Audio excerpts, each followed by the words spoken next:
Bon matin. Bonjour. C'est une joie en tout cas de se savoir réunis encore une fois autour de la table, en sachant, dans une espérance assurée qu'on est nourri, éclairé, porté, guidé. Alors, bienvenue. On a Gita, Maryse, Catherine, Noël, Juliette qui sont déjà là. Et qu'est-ce qui vient de se rajouter? François. Bonjour François. Qui d'autre aussi? On dirait qu'il y a quelqu'un d'autre. En tout cas, bonjour à tout le monde. Oui, bonjour. Merci d'être là. Oui.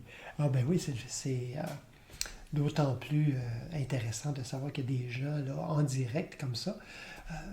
Parce que des fois, en fait, c'est arrivé, des fois, on s'est dit, mais là, bon, si c'est comme il y a une fois où on n'a pas pu faire un dimanche, puis on s'était dit, peut-être qu'on pourrait le préenregistrer, puis peut-être qu'on va le faire à un moment donné, mais je me disais, je ne suis pas certain. Là, c'est comme vraiment juste parler à la caméra, tu sais. En tout cas, peut-être c'est ici, il faut que ça se travaille, là. En tout cas. Et il est certain qu'il y a une richesse à être là ensemble, c'est indéniable. C'est certain. Alors, on est déjà le deuxième dimanche de l'Avent. On arrive à Noël. On est quelle date? Deuxième dimanche de l'Avent? On est le 6 décembre. Alors, dans moins de 20 jours, c'est déjà Noël. Alors, c'est une préparation. Le temps de l'Avent, c'est un temps de préparation. Un temps pour... je me souviens pas si je l'ai mentionné. J'avais écrit ça la semaine dernière, mais je me souviens pas si je l'ai mentionné, mais ça vaut à peine... En tout cas, moi, j'ai envie de me le rappeler encore, que c'était un temps pour entrer dans une attente humble, paisible, joyeuse. Parce qu'on est appelé, comme Marie, à être porteur du Christ dès maintenant. Dès maintenant. Pas à un moment donné, mais dès maintenant, on est appelé à ça. Ça ne veut pas dire qu'on l'exprime là présentement pleinement ou qu'on l'accepte pleinement ou qu'on... Oui, ça, on va voir ça tantôt. Alors, aujourd'hui, on va se tourner vers l'annonciation. Mais l'annonciation au sens large.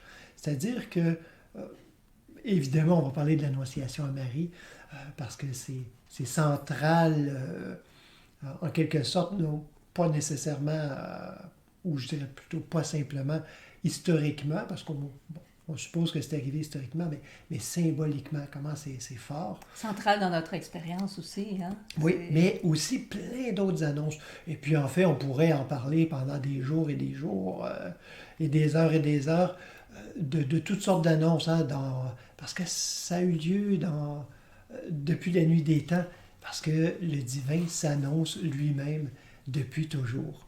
Alors, mais c'est vraiment... reçu, c'est ça qu'on va voir, mais c'est reçu de différentes façons, dépendamment d'où on en est dans le processus. Donc, c'est ça qui fait qu'il y a des annonces qui paraissent différentes.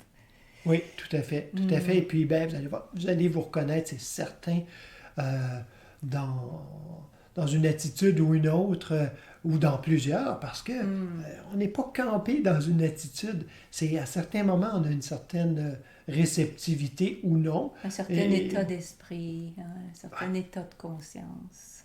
Parce que comme on le dit souvent, puis ça aussi, ça vaut la peine de le répéter, en tout cas de se le répéter, les Écritures sont intéressantes quand on réalise que chacun des personnages, et pas simplement les personnages, mais les situations, sont des états de conscience de chacun. Mise en scène dans une histoire.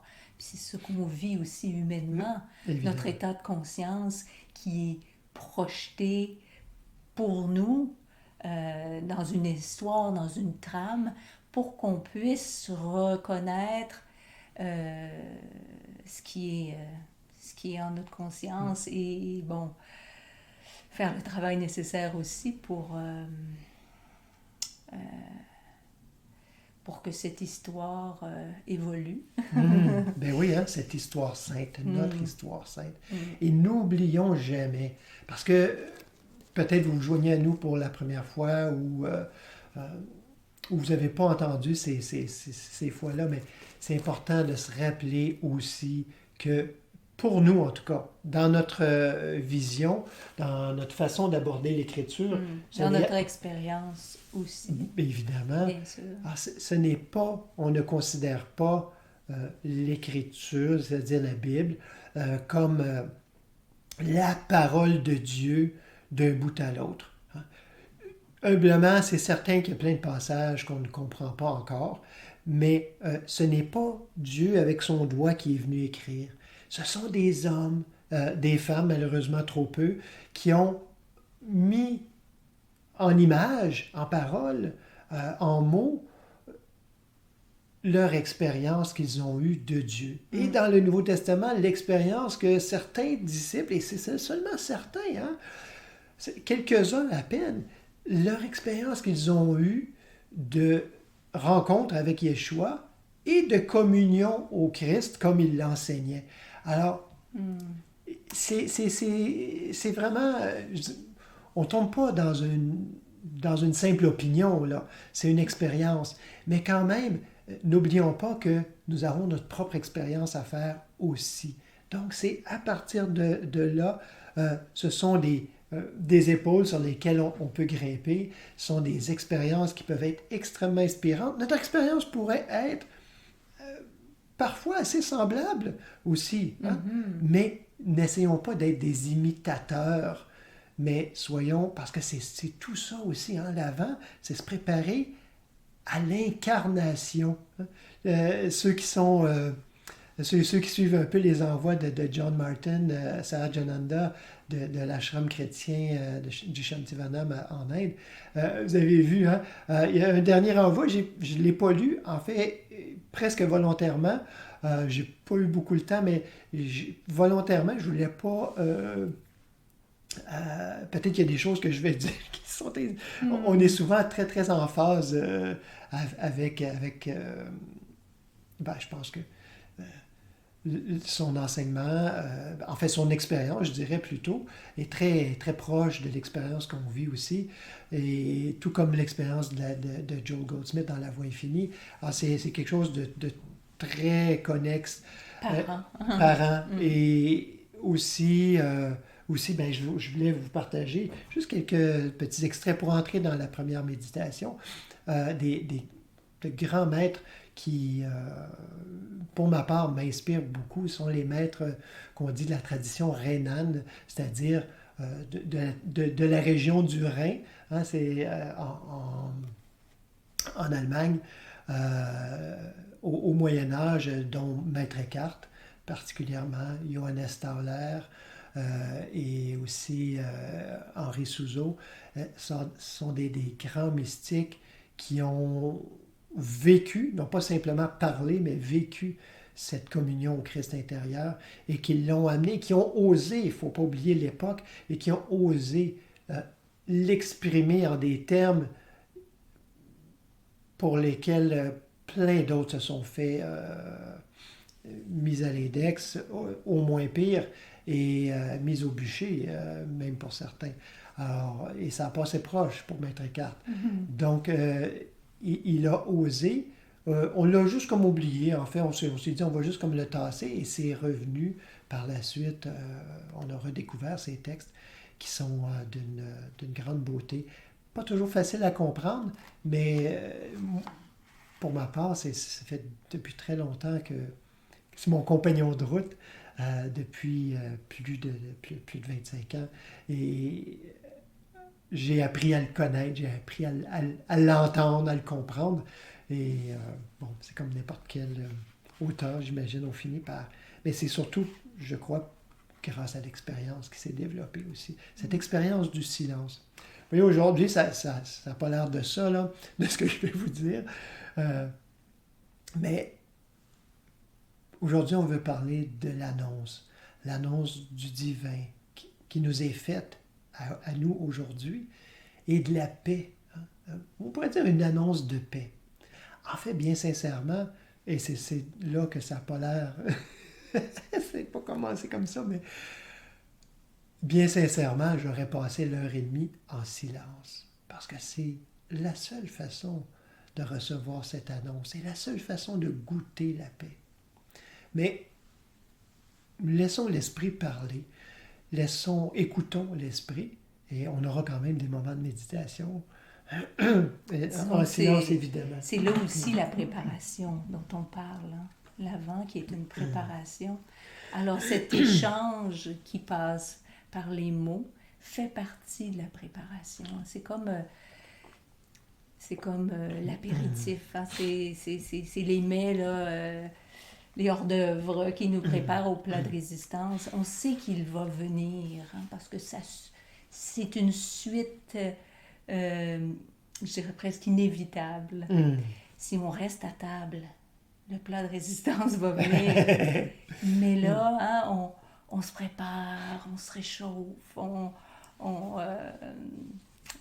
la table est déjà dressée, puis on commence. Hein, on se réunit. On se réunit autour. Il y a Juliette qui demande si on peut redonner le nom de l'ashram chrétien en Inde. Oui. En fait, il y en a plusieurs. Hein. Celui-là dont je parle, c'est l'ashram Shantivanam. Connu aussi sous un autre nom, c'est... ça m'échappe, mais en tout cas, généralement, on l'appelle... Oui, l'ashram Satchitananda, oui. Mais bon, on l'appelle plus communément et régulièrement Shantivanam. Alors, c'est un des ashrams, il y en a quelques-uns, il y en a plusieurs, il y en a quelques-uns de très sérieux et très engagés. Shantivanam qui fait référence à la paix aussi. Oui, lieu de la paix, quelque chose comme ça. Là. Oui. Alors, pour entrer dans cette première méditation, je nous invite, je vais essayer d'être le plus court possible. J'aurais aimé vous lire un long texte, mais je l'ai abrégé un petit peu. Alors, c'est Thaler, Jean Thaler, Johannes Thaler, qui fait référence à une citation que je vais partager tout à l'heure d'Ésaïe. En fait, je peux vous la partager tout de suite, je l'ai ici. Alors, c'est Ésaïe qui dit « Car un enfant nous est né, un fils nous est donné, et la domination reposera sur son épaule. On l'appellera admirable conseiller, Dieu puissant, Père éternel, Prince de la paix. » Et Thaler, en référence à cela, il dit « Un enfant nous est né, un fils nous est donné. Il est nôtre, tout à fait nôtre, plus que tout autre bien. Il naît à chaque instant et sans cesse en nous. » C'est de cette naissance rappelée par la dernière messe, parce que traditionnellement, il y a 3 messes à Noël, dont celle du jour même, que nous voulons tout d'abord parler. Pour arriver à ce que cette noble naissance ait en nous toute sa noblesse et sa fécondité, il nous faut considérer le caractère de la première naissance de celle où le Père engendre son Fils dans l'éternité. Le prologue de Saint Jean, au commencement était le Verbe.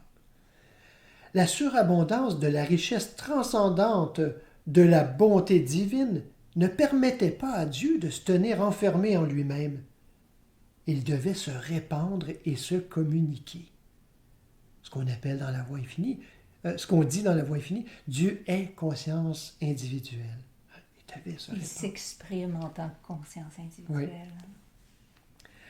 Cette propriété, en vertu de laquelle le Père rentre en lui-même et en sort, doit se retrouver dans l'homme qui veut, comme une mère, concevoir en lui le Verbe d'une façon spirituelle.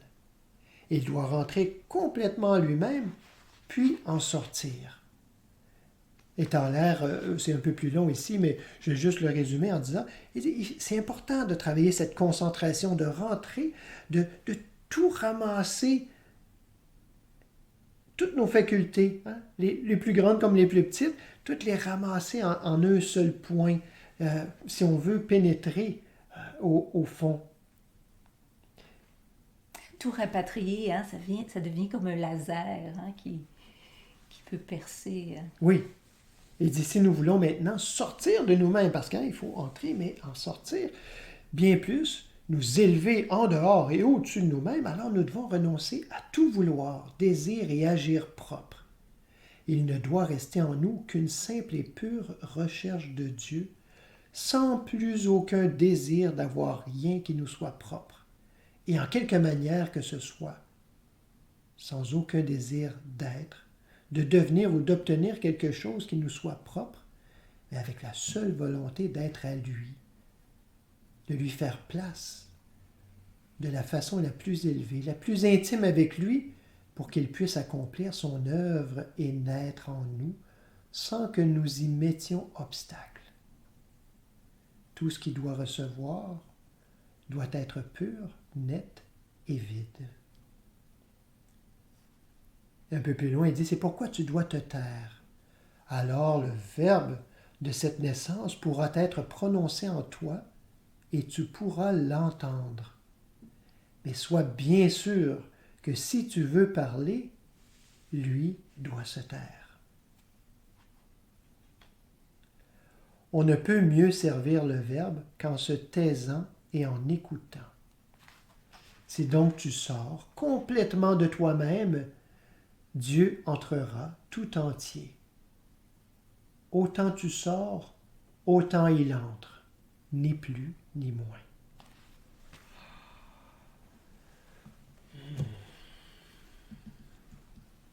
Déjà, le silence est à notre porte. Établissons-nous dans ce silence en relâchant toute tension, si jamais il y en a encore. Tension physique, émotionnelle, mentale, pour laisser place.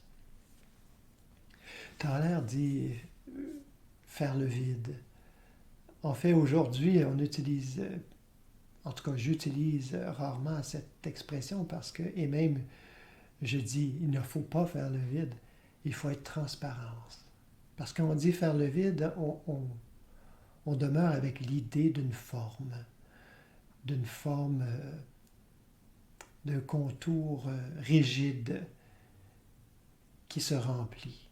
Tandis qu'être transparence, la forme demeure, mais c'est comme un vitrail qui laisse passer, transfigurer tout l'être et se répand.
ceux et celles qui se sont joints.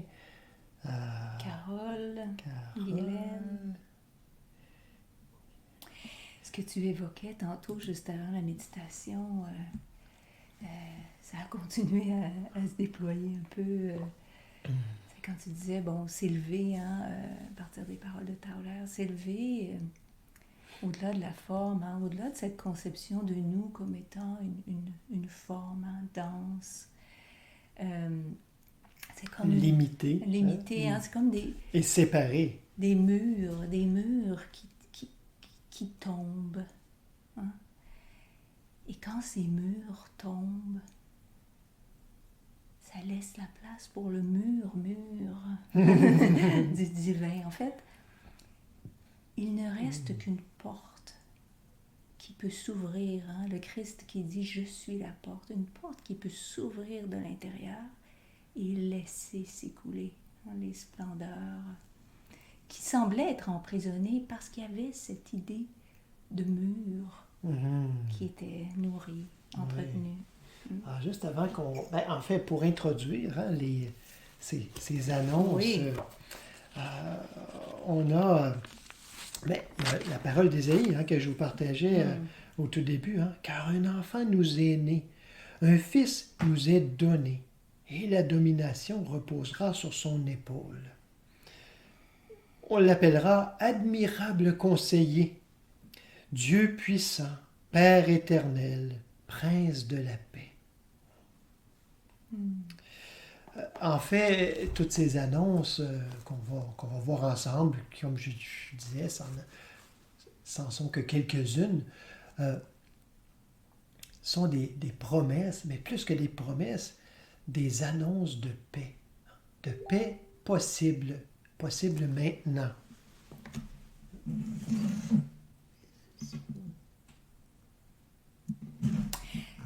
Et oui, parce que les promesses, on en a déjà parlé dans un autre entretien qu'on a eu, les promesses au sens biblique, c'est révélation d'un fait à réaliser. C'est une alliance. Quand on est fiancé, c'est une promesse d'union. Mais on sait qu'on va se marier. Oui, on sait. C'est déjà, mais on va le voir avec Marie tantôt. Oui.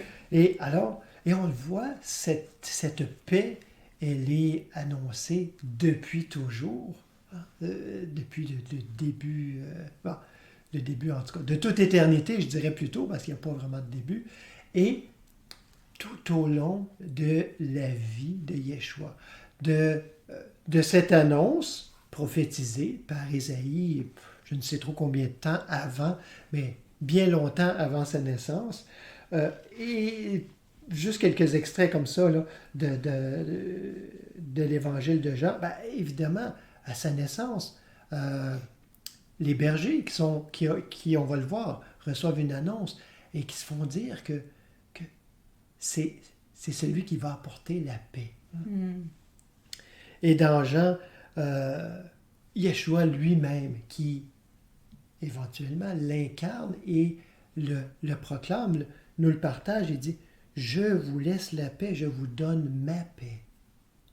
Et ici, ça m'a frappé, encore une fois, des fois c'est juste des petits bouts de phrases qu'on se rappelle d'une façon erronée. Il ne dit pas « Je vous la donne », mais je ne vous la donne pas comme le monde la donne. Non, il dit « Je ne vous donne pas comme le monde donne ». Vous voyez? On n'est pas très loin, là. Mais, alors, je vous donne la paix, je vous donne ma paix. Et moi, je ne donne pas comme le monde donne, avec un élastique, avec une attente, avec... je ne donne pas de façon visible. Aussi. Tiens, je te donne cela. Parce que la paix, ce n'est pas quelque chose.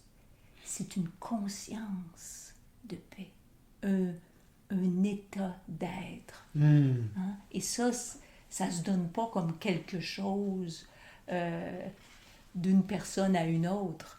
C'est un état d'être qui est donné de toute éternité, qui est le nôtre et qui est à réaliser, en fait, le laisser se déployer cet état, enlever tout ce qui semble être de l'ordre de la non-paix. Oui, bien justement, il termine cette phrase-là en disant que votre cœur ne se trouble point et ne s'alarme point. Et toujours dans Jean, parce que je pense que Jean est... En tout cas, c'est sûr que c'est l'annonce, le prologue, c'est l'annonce mystique par excellence quand même, c'est-à-dire le début de l'évangile de Jean. Et aussi, à un autre endroit, Yeshua qui dit « Je vous ai parlé ainsi, après avoir dit aux disciples tout ce qui s'en venait, tout ce qui va se passer. » Comment ça va se passer, là? En bon père spirituel, il ne veut pas que ses disciples s'inquiètent. Bon. Pour que ça les aide, justement, à s'abandonner aussi. Oui, hein? Et à voir que, écoutez, là, c'est consciemment et j'y consens à ce qui s'en vient. Et je vous ai parlé ici pour que vous ayez la paix en moi. C'est-à-dire, c'est le Christ qui parle là. Que vous ayez la paix en moi. Restez dans cet état de conscience qui est le mien et qui est le vôtre aussi. Qui est notre... Il dit, dans le monde, vous connaissez la détresse, mais courage, j'ai vaincu le monde. Ça peut se faire, je l'ai fait. Si quelqu'un l'a fait, ça veut dire que tout le monde, c'est accessible. Alors, et c'est ça, c'est toute la vie de Yeshua en fait. C'est jusqu'à la résurrection, c'est possible. Et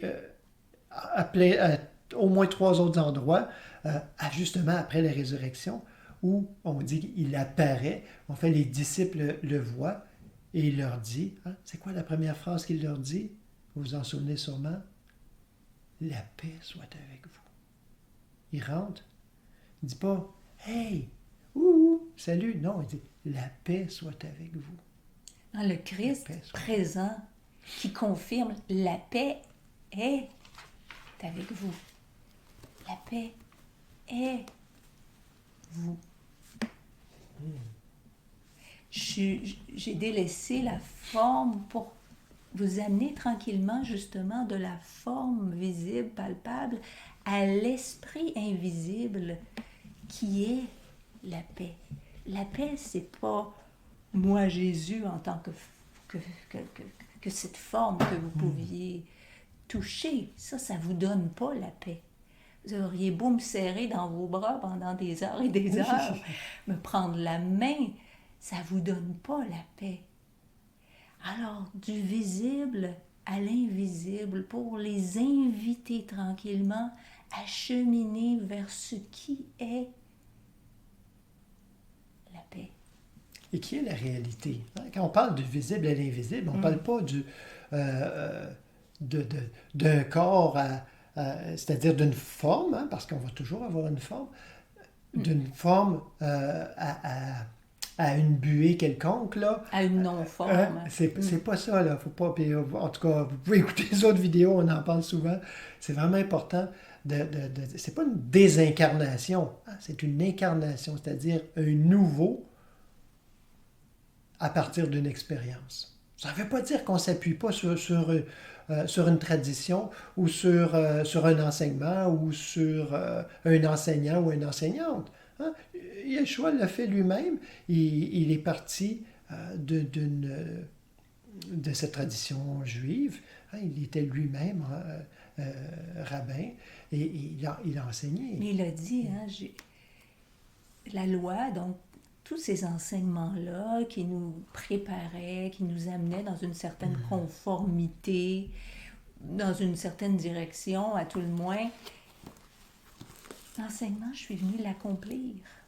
Et c'est à ça qu'on est tous appelés. Donc, c'est ça, incarner, c'est accomplir ce qu'on a compris, ce qu'on a saisi comme étant le propre du divin, et bien, le laisser justement s'incarner, s'accomplir, prendre forme en tant que conscience, qui ensuite se fait tout naturellement démonstration visible. Alors, ces annonces, on a cette première d'Ésaïe qu'on a entendue, loin, longtemps avant. Oui, et les signes précurseurs qui sont qui sont reconnus, entendus par ces prophètes. C'est intéressant parce que... Et même d'une façon encore plus évidente, hein? Mettre mes limites, parce que ça, c'est petit. Hein? Dans Ésaïe, qui dit, c'est pourquoi le Seigneur lui-même vous donnera un signe. La jeune fille est enceinte, elle mettra au monde un fils et l'appellera du nom d'Immanuel, hein? Qu'on a traduit par Emmanuel, qui veut dire Dieu est avec nous. Donc, il est en train de dire, et c'est intéressant déjà, juste le mot prophète, qui veut dire interprète. Quand on interprète, on ne se prétend pas être l'auteur-compositeur. Hein? On interprète le chant de Dieu, c'est-à-dire la parole divine, on la transmet. On l'interprète. Et tantôt, quand tu parlais de la Bible, hein, il y a eu toute une variété d'interprètes, certains étant plus fidèles que d'autres à la parole, à la mesure de leur transparence seulement. Mais prophète, hein, c'est vraiment un interprète qui sait. Il est interprète justement parce qu'il sait pertinemment qu'il n'est pas l'auteur.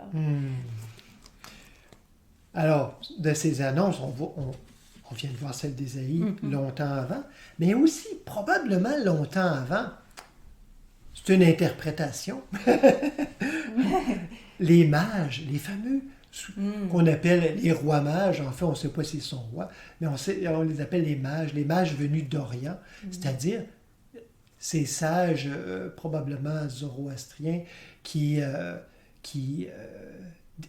les scientifiques du temps, hein, les scientifiques spirituels du temps.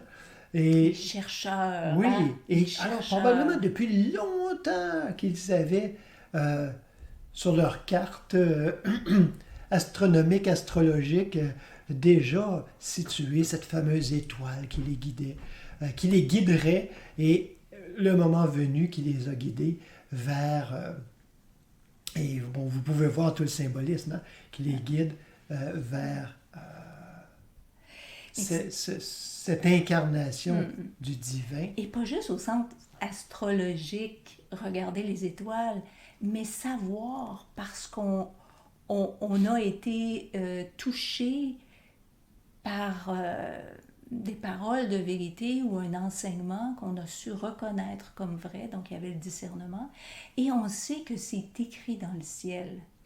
C'est écrit dans le ciel que c'est le destin inéluctable, que le Verbe se fera chair. Et si c'est pas... Je ne suis pas en mesure de le réaliser moi maintenant, ça se peut qu'il y ait quelqu'un qui l'ait réalisé. Oui, j'ai envie de le voir. J'ai envie de le connaître. J'ai envie de voir ça en personne, hein, pas par Zoom. Que ce soit confirmé pour moi, que ma recherche déjà montre ses fruits, que je vois que c'est possible, que c'est réel. Et on y reviendra plus tard avec les mages, mais je voulais juste...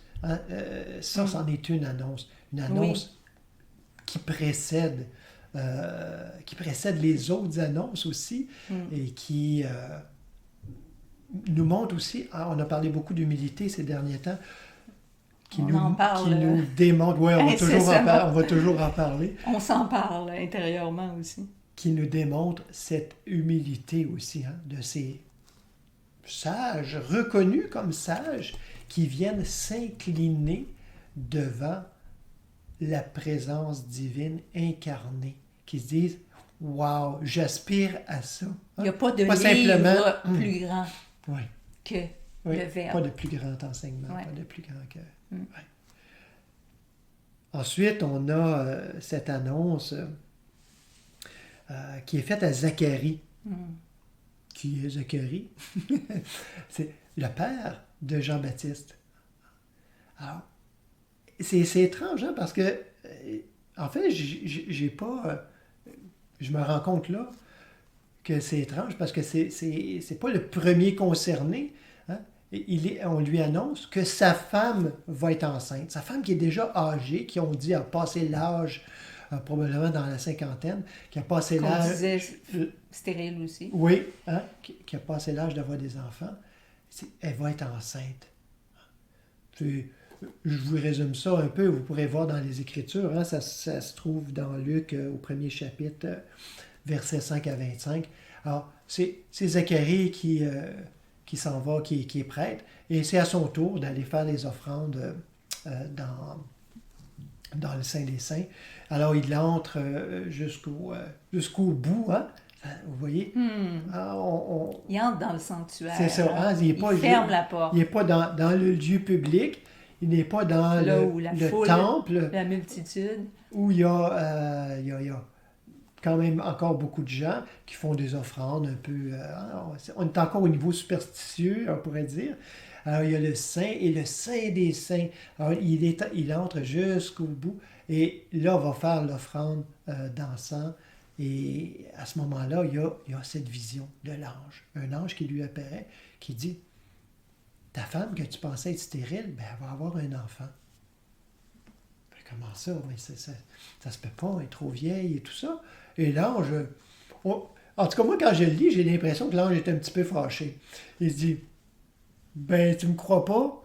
Il dit pas ça comme ça. Le doute, hein? C'est juste que la présence du doute est encore au-devant. Oui. Et non pas comme une punition, mais comme une occasion d'approfondir ce qu'il a reçu et lui dit, ben, tu pourras pas parler jusqu'à temps que cet enfant va naître. En fait, il y a tout un enseignement là-dedans. C'est vraiment ce secret sacré que Joel Goldsmith parle tellement dans La Voix infinie, de garder ça secret et sacré. Mais comme tantôt qui disait, la plus grande chose que vous pouvez faire, c'est vous taire. Ouais. C'est-à-dire, laissez ça germer jusqu'à ce que ce soit, c'est comme dans ce cas-ci avec Zacharie, qui amène des arguments bien humains. Hein? On est trop âgé, donc qui se réfère au temps, alors que cette conscience est au-delà du temps. Il n'y a aucune limitation humaine qui n'a de pouvoir sur la conscience divine. Hein? Alors, mais on voit qu'il y a encore le pied bien fermement, malgré qu'il y a eu une préparation, et ça, c'est important. Il y a eu ce message, il y a eu cette annonce, parce qu'il était préparé quand même. On dit, qu'il était prêtre, on dit aussi de Zacharie et Élisabeth qu'il était juste devant Dieu. C'est-à-dire qu'ils s'étaient préparés, ils avaient reconnu. On dit aussi que Zacharie... Quand le message lui est révélé, donc dans ce contact intérieur, il est allé dans le sanctuaire, il y a un contact qui s'est fait, il reçoit, il y a quelque chose qui lui est transmis, et il y a une crainte, hein? Il y a toujours, si on va le voir, c'est présent dans toutes les annonces. La crainte, ce qu'on appelle la fameuse crainte de Dieu, hein, qui est un peu mixte, hein, on pourrait le voir. Dans ce cas-ci, cette préparation fait en sorte, cette crainte nous montre, nous révèle que déjà il y a une reconnaissance qu'il y a une autorité. Au-delà de ce que je pense être physiquement, mentalement, il y a quelque chose de plus grand qui fait autorité sur tout ça. Alors cette crainte aussi révèle ça. Puis on dit des fois, quelqu'un qui ne craint personne, hein, c'est qu'il s'estime égal ou même supérieur à n'importe qui. Donc, on revient à l'humilité. Oui. C'est jamais une crainte servile. Hein? C'est cette respect. Crainte. Oui, c'est ça. Hein? Une adoration. C'est cette reconnaissance de l'immensité. Et ça fait partie de la préparation pour l'expérience, pour le contact. Reconnaissance, respect, de ne pas s'estimer, c'est-à-dire quand on est plus à un niveau d'identification physique ou mentale, de ne pas estimer que ça, c'est égal ou supérieur à... Il ne faut pas oublier que dans la tradition juive, on dit, si on voit Dieu face à face, on meurt. Et ils prennent ça littéralement. Alors, évidemment, si on voit Dieu face à face, on meurt. Le personnage meurt. Cette conception ne peut être là. C'est comme il ne peut pas y avoir d'obscurité quand il y a une lumière présente. Alors, c'est la même chose. Hein? C'est ce tout type de mort. Oui. Et ce qui est intéressant, c'est qu'à travers, c'est ce contact direct, parce qu'avant, on a pu se préparer par des enseignements, des lectures. Mais là, Zacharie vit le contact direct. Et ce contact, c'est ce qui est fécond, c'est l'esprit qui est féconde. Alors, ce qui avant paraissait stérile, quand on reste seulement à un niveau mental, intellectuel, c'est stérile. Maintenant qu'il y a le contact, il y a une fécondité. Hein? L'esprit, la lettre ne sert à rien, l'esprit vivifie. Hein? C'est un peu ça que ça nous démontre avec Zacharie. Tout à coup, son couple, c'est-à-dire intérieurement, il y a une union, il y a quelque chose, mystique, il y a un mariage qui devient fécond et qui va mettre au monde Jean qui est lui-même annonciateur, prophète. Alors, voyez-vous comme les étapes qui nous sont décrites à travers ces récits-là. La grande importance de ce précurseur, on l'appelle Jean le précurseur, Jean le baptiseur aussi. Hein, et ça, on va y revenir plus tard là, dans d'autres rencontres, mais c'est d'une grande importance. Hein, ce n'est pas j'ai juste le mot en anglais, à downsizer. Dénigrer ou minimiser. Minimiser, ou de le voir comme, bon, c'est pas important parce que Yeshua a dit, oh, mais Jean est parmi les prophètes est le plus grand, mais parmi ceux dans le royaume, et c'est le plus petit. On y reviendra là-dessus. Je vous laisse, je lance ça à votre méditation. C'est le fun de pas tout aborder, puis tout révéler, en fait, tout... Impossible, de toute façon. Non, mais tout partager ce qui nous est révélé, parce que, en fait, ça donne la chance de lancer des graines comme ça, puis que ça germe en chacun de nous, et puis ça va continuer à germer en moi, en Marie-France, en vous, et puis, ça lance une interrogation. L'interrogation, elle peut être très féconde, hein, si elle ne reste pas juste au niveau du mental. Il laisse un espace. Hein, c'est là une interrogation dans l'humilité, hein, qui est une reconnaissance que je n'ai pas parce que, réponse à tout. Je questionne ce qui sait et j'écoute. Hein, il faut qu'il écoute, par contre. Comme disait dans l'air, hein, ici. J'ai perdu ma page. Qui disait, Dieu, si donc tu sors complètement de toi-même, hein, ce qui est le but de la voie spirituelle, non pas de se nier comme être, mais c'est de sortir du personnage. Sors complètement de toi-même, Dieu entrera tout entier. Et j'adore cette phrase-là. Autant tu sors, autant il entre. Ni plus ni moins. La même chose qu'avec... C'est une mesure. Hein, c'est là qu'on voit, c'est-à-dire, il n'y a pas de favoritisme ou de... c'est donné à un plus qu'à l'autre. Non, à la mesure. Oui, puis on le voit, c'est pas une question de mérite non plus. C'est une question de logique spirituelle. On peut le voir dans cette logique physique. Je peux juste inspirer, me laisser emplir d'air à la mesure où j'ai expiré. Si je peux juste prendre un petit peu, mais c'est... L'abandon. Beaucoup. Hein? Le délestement. La totalité. Ouais. Alors, il y a d'autres annonces. Hein? On a d'autres annonces. On ne pourra pas faire le tour en profondeur de toutes les annonces. Non. En fait, on souhaitait s'arrêter un petit peu plus sur Joseph aujourd'hui. Mais bon, hein, est-ce qu'on peut passer Marie? On ne peut pas. Alors, cette annonce faite à Marie, hein, de l'ange. Donc, ça vaut la peine de la lire quand même. Hein? Alors, c'est dans Luc, chapitre 1, versets 26 à 38. Les annonces se suivent, hein, et je ne sais pas si on peut dire que ne se ressemblent pas. Entendez-le comme ce qui se révèle à l'intérieur de notre âme quand on fait silence.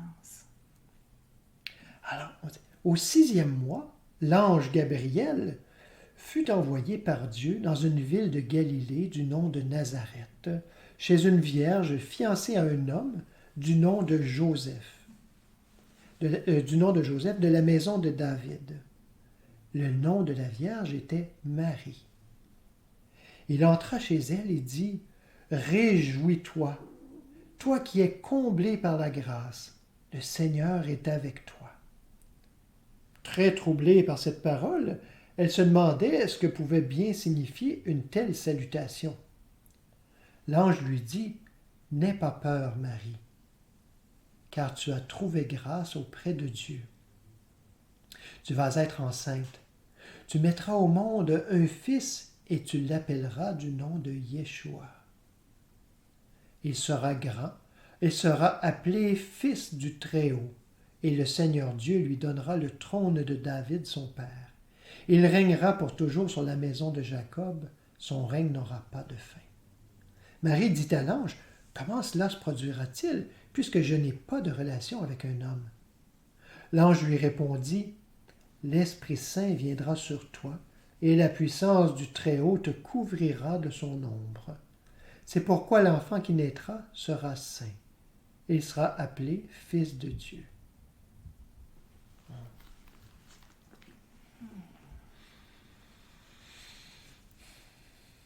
Encore une fois, et je dis souvent, on pourrait faire une retraite au complet et avoir des heures et des heures d'enseignement là-dessus. Mais comme France le mentionnait, nous le suggérait, entendons-le comme cette annonce. Comme tant de mystiques et de sages, Angélus Silesius et bien d'autres bien avant lui, ont dit, à quoi cela me sert-il que l'ange Gabriel annonce à Marie qu'elle va enfanter de Dieu, si il ne me l'annonce pas à moi. C'est ça. Je pense que c'est ça qu'il faut se rappeler. C'est à quoi cela me sert-il? C'est-à-dire, pourquoi faire du folklore avec ça? Se rappeler un moment historique, comme s'il appartenait au passé, ce moment. Oui. Comme si Marie, représentant l'âme individuelle, toujours. Comme si il n'y avait eu qu'une âme individuelle. Non, alors, on voit bien que nous aussi sommes conscience individuelle qui trouve grâce auprès de Dieu, c'est-à-dire en laquelle, de toute éternité, a été plantée cette graine, appelée à se déployer, à s'incarner, c'est-à-dire à prendre forme, à se déployer, à se manifester, à se réaliser. Et c'est intéressant quand Marie dit « Comment cela se peut-il? Je n'ai pas eu de relation avec un homme. » Eh bien, voilà. Et c'est là qu'il y a un message important qui nous est révélé, c'est-à-dire que l'âme ne s'unit pas à la conception humaine pour... n'est pas, il n'y a pas de fertilité là, à s'unir à une conception humaine des choses. L'âme n'a pas son origine dans le mental. C'est non ça, plus. le mental c'est n'est le pas contraire, c'est l'inverse. Fertile. L'âme doit se laisser féconder par l'esprit. Le mental et le mental doit se retirer parce que dans la chambre nuptiale, encore une fois, il y a de place que pour l'esprit et l'âme, pour cette union intime. Il n'y a personne qui peut y assister et il n'y a pas d'homme, de femme qui entre en scène dans cette union, dans ce moment de fécondité, ce moment fécond. Ce qui n'exclut pas l'homme, le mental, de l'expérience par la suite. Mais c'est pas là. C'est pas là son rôle. C'est pas là sa fonction. Et là, on peut entrer dans Joseph. Ben, en fait, juste toute petite parenthèse, parce que ça va être le sujet principalement, en tout cas une part du sujet de la semaine prochaine. Mais il y a l'annonce, entre-temps, que Marie, pleine de grâce et déjà enceinte, va faire à Élisabeth, qu'on dit sa cousine. En fait, je ne suis pas certain que c'est sa cousine ou la cousine de sa mère. On pourra vérifier ça pour la semaine prochaine, mais c'est un détail. Mais alors, il y a cette annonce-là aussi, juste pour garder la chronologie, et qu'on va y revenir. Et comme tu dis, ben là, on arrive à Joseph. Ça montre juste, en fait, cousine ou grande cousine ou peu importe. Ça montre, on veut nous parler ici d'une parenté, d'une conscience parente. Oui, tout à fait. Et là, il y a Joseph. je ne sais pas si tu peux justement parler Ben oui. d'abord de l'annonce qui lui est faite, parce que... et là, hein, on peut voir que Joseph, autant, bon, Marie représente l'âme, notre âme individuelle. Notre Joseph, c'est cet aspect de notre être qui est l'intellect, qui est l'âme qui prend forme en tant qu'intelligence, en tant que raisonnement, en tant que parole qu'on peut entendre humainement. Alors, Joseph, on n'en parle pas ailleurs. Ben, on en parle, mais pas, je dis, de cet épisode-là. C'est seulement dans l'évangile de Matthieu. Et il dit, voici comment arriva la naissance de Jésus-Christ. Marie, sa mère, était fiancée à Joseph. Avant leur union, elle se trouva enceinte par le fait de l'Esprit Saint. Peut-être qu'on pourrait juste s'arrêter là, puis au fur et à mesure, hein, parce qu'ici, on dit, avant leur union, elle était déjà enceinte. Ils étaient seulement fiancés. Hein? C'est-à-dire que cet aspect de l'être, encore une fois, qui est l'intellect, le mental, dans ce cas-ci, dans le cas de Joseph, déjà, il y avait une promesse qui était reconnue, réalisée. Hein? Une promesse d'union. L'union n'était pas encore réalisée, par contre. Hein? Mais peu importe, l'union n'a pas à être réalisée. Le fait est qu'il y a le Christ qui est déjà là en semence dans l'âme. Mais cette union avec Joseph, on pourrait dire le mental ou cette cognition va se faire. C'est comme, attends un petit peu, ça va se faire. Mais c'est pas toi qui va générer. Exactement. Qui va féconder. Oui. Joseph, son mari, qui était juste et qui ne voulait pas la dénoncer publiquement, décida de la répudier en secret. Juste mettre en contexte, là, pour ceux qui connaissent moins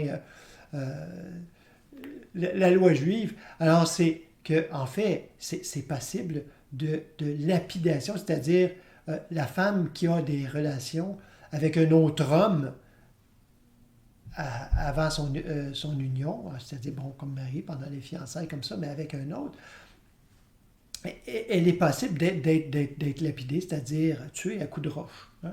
On la sort de la ville. Alors, c'est une drôle de loi, mais c'est comme ça.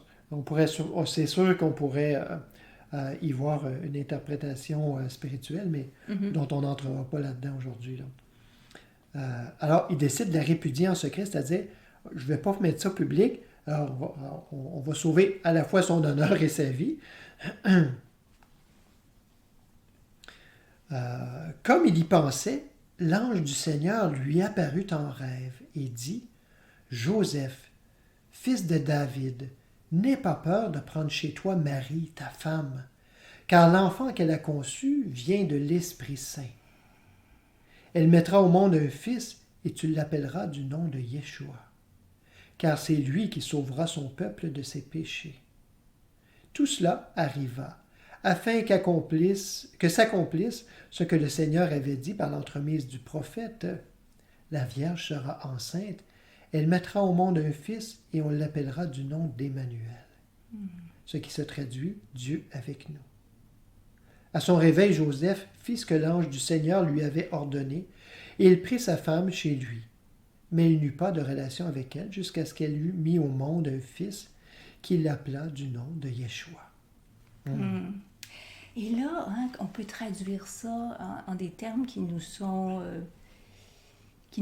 proches, qu'on peut reconnaître. On peut reconnaître ces étapes-là sur notre propre chemin. Par exemple, quand on dit encore une fois que Joseph était juste, là aussi, il y a une préparation. C'est-à-dire que le mental qui est informé, qui déjà reconnaît, hein, puis là aussi on dit « n'aie pas peur hein, », parce qu'il y a une peur. Ah, reconnaissance qu'il y a une autorité, qu'il y a quelque chose de plus grand que ce que je crois être, quand on commence sur le chemin spirituel, quand on est touché, quand on sent profondément à l'intérieur que ça ne peut pas être que ça, la vie, et que là, on commence à s'ouvrir, et qu'on reconnaît que ces enseignements qui viennent à nous à ce moment-là, parce qu'on est prêt, parce qu'il y a une place, il y a une ouverture, on n'est pas dans l'autosuffisance humaine, cette prétendue suffisance humaine, mais il y a une brèche. Maintenant, on se laisse enseigner, informer, on commence à se conformer tranquillement, à mettre en pratique ces enseignements-là, bien qu'on n'ait pas, l'union n'ait pas encore, il n'y a pas eu encore le contact. Il n'y a pas eu encore cette communion. Hein, il dit, il n'y aura pas de relation jusqu'à ce que l'enfant soit né, jusqu'à ce que ça devienne assez évident, concret, pour qu'il puisse réellement se laisser aller, s'abandonner, pour que cette union puisse se vivre. Pour les étudiants de la Voie infinie, hein, c'est exactement ce que Joel Goldsmith enseigne et encourage au niveau de la méditation. Hein. En fait, c'est sûr que c'est au niveau mental qu'on... cette méditation contemplative qu'il appelle, c'est-à-dire de ruminer la parole, une image ou un attribut du divin, et d'y réfléchir. Hein? Et c'est mental supérieur, mental concept élevé. Là, on utilise le mental pour sa vraie fonction. Hein? Oui, mais en fait, c'est cette préparation que Joseph représente jusqu'à la naissance, qui est ce fameux... Hein? Joel, moi je le trouve très rigolo parce qu'il parle dans des termes tellement simples. Et il dit, jusqu'à temps qu'on ait le clic, le déclic intérieur, c'est-à-dire c'est vrai, oui, c'est réel. Une réalisation. Hein? C'est pas juste une conviction mentale profonde, parce que ça hein, on ne se demande pas si on a eu un contact ou non. Jusqu'à ce contact. Et là, ce contact informe le mental. Et alors là, ça devient c'est un petit peu comme le père, pour qui l'enfantement est plutôt abstrait, jusqu'à ce que l'enfant arrive. Wow! C'est vrai. Hein? Alors que la femme, l'âme, hein, le féminin, c'est toujours des représentations. C'est le sang depuis depuis des longtemps. Fois depuis le tout début. Hein? Ouais. Et là, ce qui est important, c'est que Joseph, représentant le mental, l'intellect, il y a deux choix quand cette annonce-là lui est faite. Il peut se révolter par orgueil et dire, voyons donc, je suis même pas inclus là-dedans, moi. Ça s'est fait à mon insu. C'est pas moi le père, c'est pas moi le créateur. Voyez-vous, l'orgueil du personnage qui peut prendre le dessus. Et là, il y a répudiation. Et là, on renonce. On renonce à aller plus de l'avant dans cette union, dans cette humilité. Reconnaître que c'est pas moi mentalement qui va concevoir l'esprit, le divin. Je ne pourrai jamais le concevoir. Par contre, si je persiste, je vais pouvoir être témoin de ses œuvres. Et c'est ça, Joseph, en fait, il était suffisamment préparé, éclairé, même s'il a été tenté de répudier, même s'il y a eu le doute dans son esprit qui aurait pu l'amener à tout balancer ça, comme nous parfois, ou sur notre chemin, on a eu « Voyons donc, c'est pas vrai tout ça, ça sert à rien. » Puis là, on est tenté de répudier l'âme, de renoncer à aller plus de l'avant pour vivre l'union, pour vivre la fécondité. J'attends. Wow. Et ça lui est révélé en rêve. Et ça, c'est intéressant aussi parce que ça nous est révélé aussi quand on est encore dans l'état de rêve. Hein, ça vient jusqu'à nous. Et c'est intéressant parce que j'ai appris, donc, dernièrement, qu'à cette époque-là, il y avait une croyance qui voulait que c'était acceptable de penser que Dieu puisse nous parler directement en rêve. Pas quand on est éveillé, là. Non, en rêve.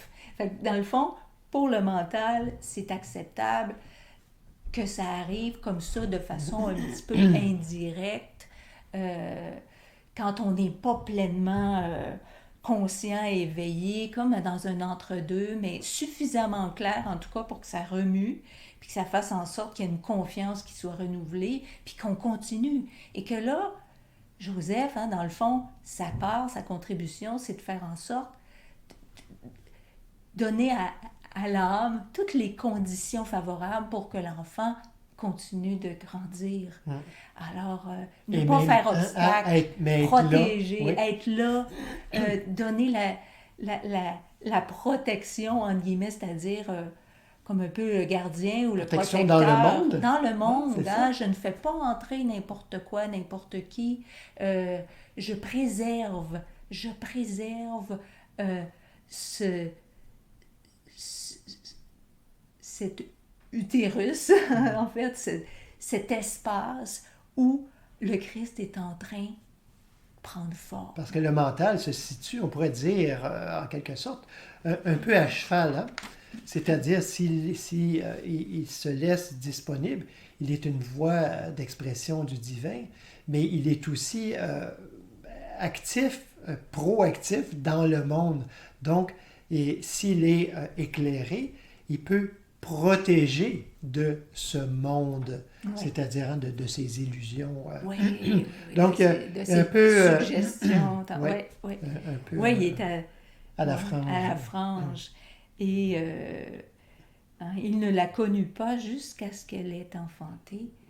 Alors, le mental pourra être témoin des manifestations, mais il ne peut accéder, c'est-à-dire qu'il ne peut concevoir ce qui est en train de... Ça ne se conçoit pas mentalement. Et c'est ça qui est à accepter pleinement, comme Joseph l'a fait. Et c'est ce qui a permis que Yeshua, la conscience divine incarnée, puisse advenir.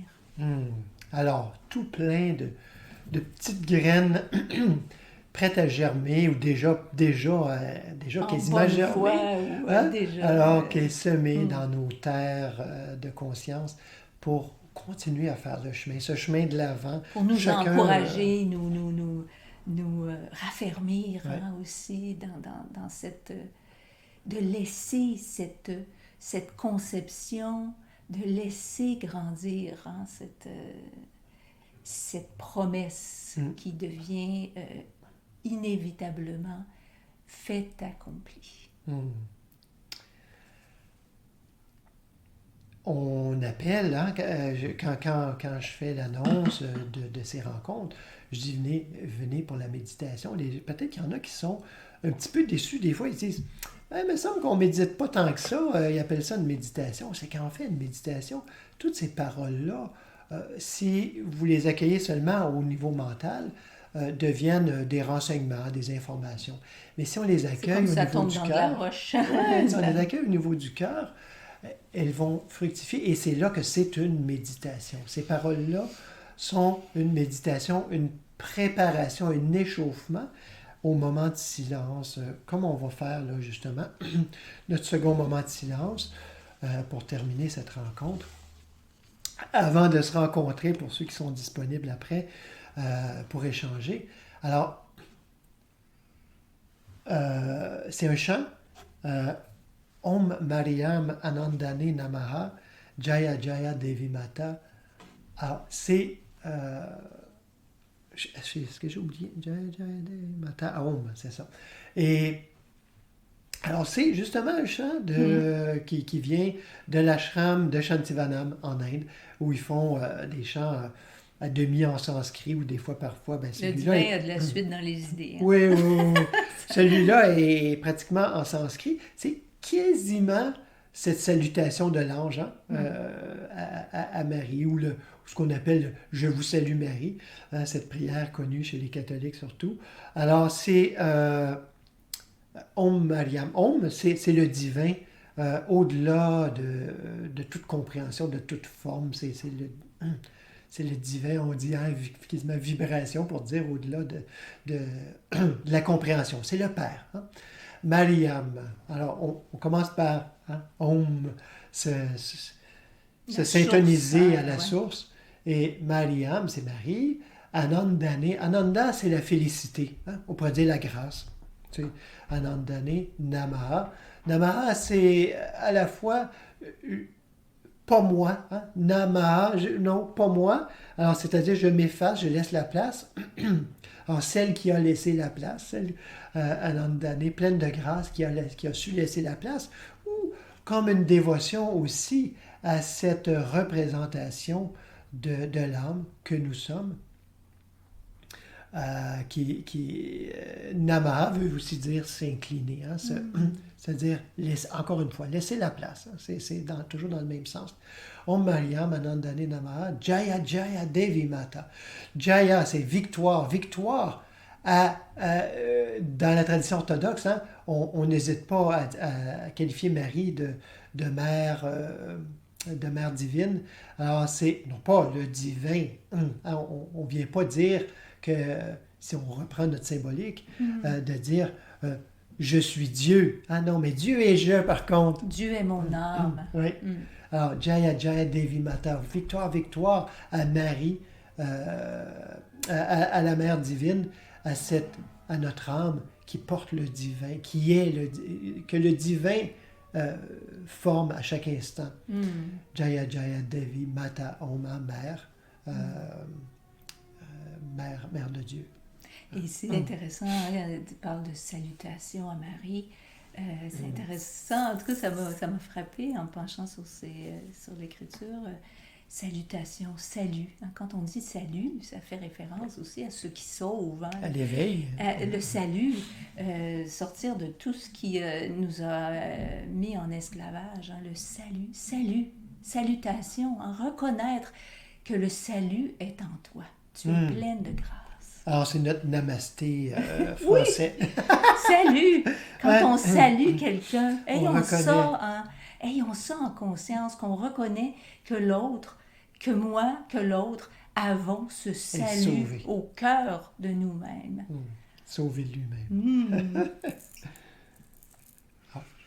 Je vous invite vraiment à chanter avec nous, peut-être à danser. Nous, j'aimerais bien, mais ça serait difficile avec la caméra et le micro. Là. Om Mariam Anandane Namaha. Om Mariam Anandane Namaha. Jaya Jaya Devi Mata, Jaya Jaya Devi Mata Om. Jaya Jaya Devi Mata, Jaya Jaya Devi Mata Om. Om Mariam Anandane Namaha. Om Mariam Anandane Namaha. Jaya Jaya Devi Mata, Jaya Jaya Devi Mata Om.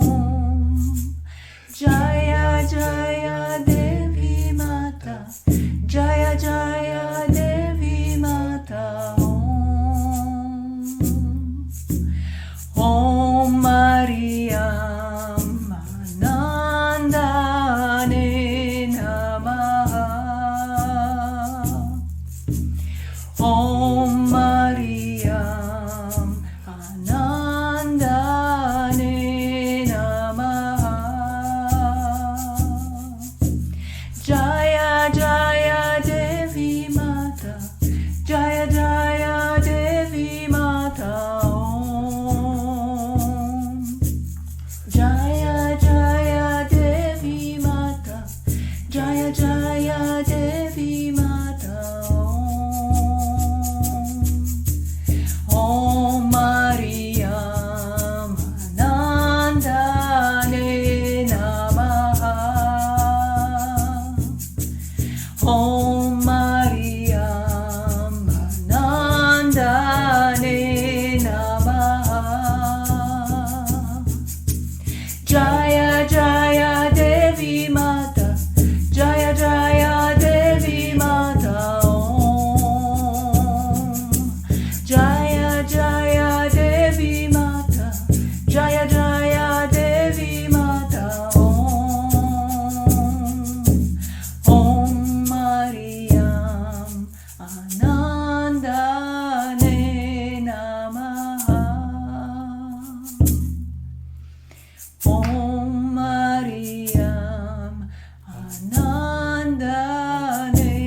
Namaha. Jaya Jaya Devi Mata, Jaya Jaya Devi Mata. Om. Jaya Jaya Devi Mata, Jaya Jaya Devi Mata.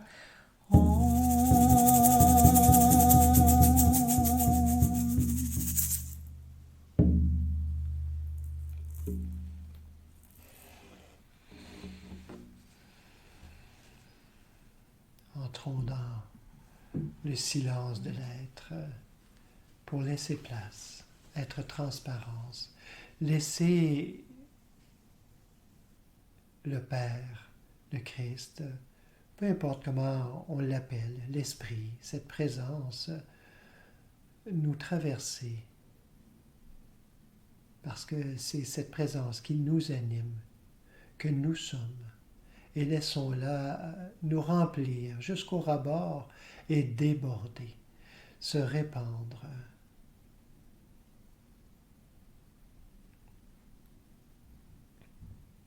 Laissons-la nous féconder.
infiniment de votre présence, d'avoir été là, d'être là.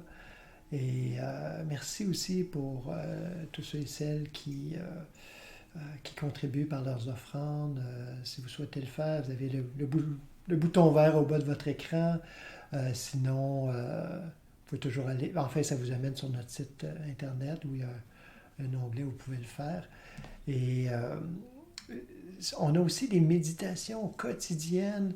Oui, justement, des moments plus longs, féconds, oui. où ensemble, hein, on se recueille. Et effectivement, c'est très fécond et plusieurs en ont témoigné, hein, comment ces moments-là, répétés jour après jour, ensemble, puis en même temps chacun dans cette alcôve, comment ces moments sont féconds. Oui. Vous pouvez vous y joindre une fois à l'occasion, oui. Une fois par jour. Ah, c'est à vous de décider, c'est là de toute façon. Qui vous convient, la façon qui vous convient. On a un horaire qui est là sur la page Vive la voie infinie, et aussi sur mon profil personnel. Je crois aussi des fois sur le Noble Chemin. Enfin, vous pouvez voir, même sur le site Internet aussi, dans l'onglet au quotidien. Alors, vous pouvez voir. Alors, bien, on vous dit au revoir à ceux qui sont... Oui, puis j'aurais envie de vous dire salut. Oui, salut à tout le monde. Je vous salue. Vous, hein? Âme féconde, mère, matrice du divin. Je vous salue. Merci. Merci à ceux qui nous regardent en différé, eh bien, à une prochaine, à une rencontre prochaine. Ceux qui souhaitent se joindre, qui sont là présentement et qui souhaitent se joindre pour un petit partage, vous pouvez le faire en suivant le lien qui est à votre écran. Vous avez un lien à droite de votre écran dans la colonne de clavardage. Et pour ceux qui se joignent pour la première fois, le mot de passe est présence, P majuscule et sans accent sur le E. Alors, juste pour que vous puissiez nous rejoindre. Alors, on est avec vous pour ce partage, ceux qui le souhaitent. Dans quelques instants, quelques minutes, on est là. À tout de suite. Merci. Merci.